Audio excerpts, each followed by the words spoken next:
start to 2017 for San Fran, but it went 6-1 down the stretch. This was after an 0-9 start. No team in the Super Bowl era had ever won more than 3 games after starting 0-9 before the 2017 Niners. Jimmy Garoppolo was traded to San Francisco mid-season, led them to a 5-0 record in December, earning a 5-year deal last month worth an average of $27.5 million per year.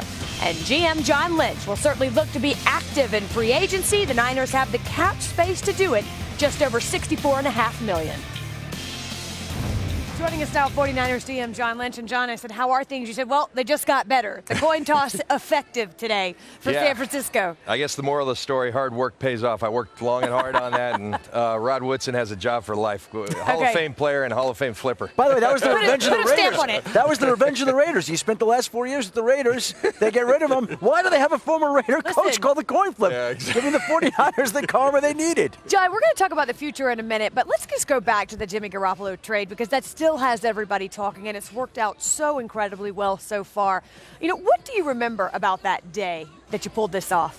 You know, I remember that he was a player that we coveted the prior offseason. I remember being here last year, and we were closely watching the quarterback, every quarterback, because that was something Kyle and I agreed upon. And everyone knows once you have that position, it's so key to get that franchise guy. And everyone, if you don't have it, you're looking for it. So we were looking for it. And, you know, as quick as we could ask, we were rebuffed. And during the season, you know, a fortuitous bounce, turn of fortunes came our way, and we didn't hesitate. And, you know, I really commend Kyle Shanahan and his staff. Kyle, you know, committed to, hey, if he doesn't play this year, we're going to set him up for success. And so he learned the system. He worked tirelessly to do so, and then he went in and played great football. And then we said, hey, we got to get this done, and we did. So you inquired about Jimmy Garoppolo at this combine 1 year ago? You know, we did, and then we did after. You know, there was nothing going on, and I don't blame him. But we're sure happy we have him, and they got a pretty good quarterback too. So far, so good. What most impressed you about Jimmy Garoppolo from the time he took over as your starting quarterback? You know, Adam, I would say that the physical traits were there on film. There wasn't a whole lot of film, but you could see it. And Kyle had studied him long and hard out of Eastern Illinois.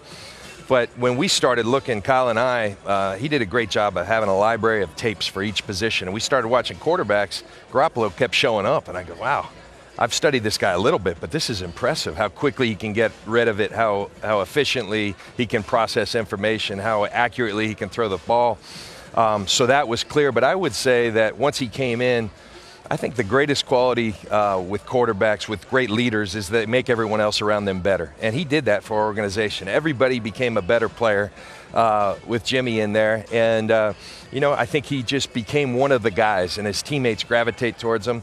We all know that quarterbacks are different, but he's got that quality where he's just one of the guys, and they all love him, and we love him, and we're happy to have him.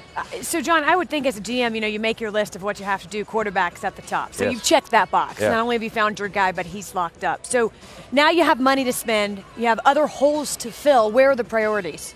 Well, you know, our whole team, we want to improve, you know, throughout our whole roster. And that's the thing. I mean, people say, are you not even looking at the quarterbacks? We'll always look at every position.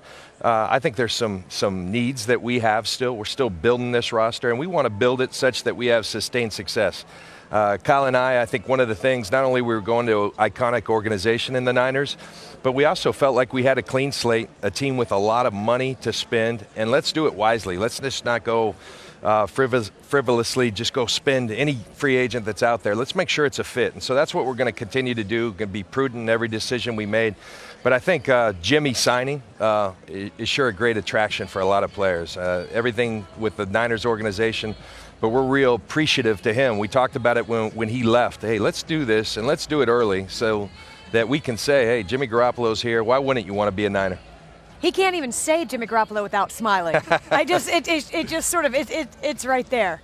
Yeah, that's good. And how about the idea of your son, who's a walk-on at Stanford, coming to join you in the Bay Area next year in the fall? Awesome. So proud of that kid, and you know, makes everything better. He's going to be close, and I'll be scouting a lot of Stanford games, I think. Awesome. Yeah. Like father, like son. Yes. John, we do want to ask you before you go. I know you've been asked this before, but obviously Reuben Foster's situation has been in the headlines, arrested twice over the course of a month.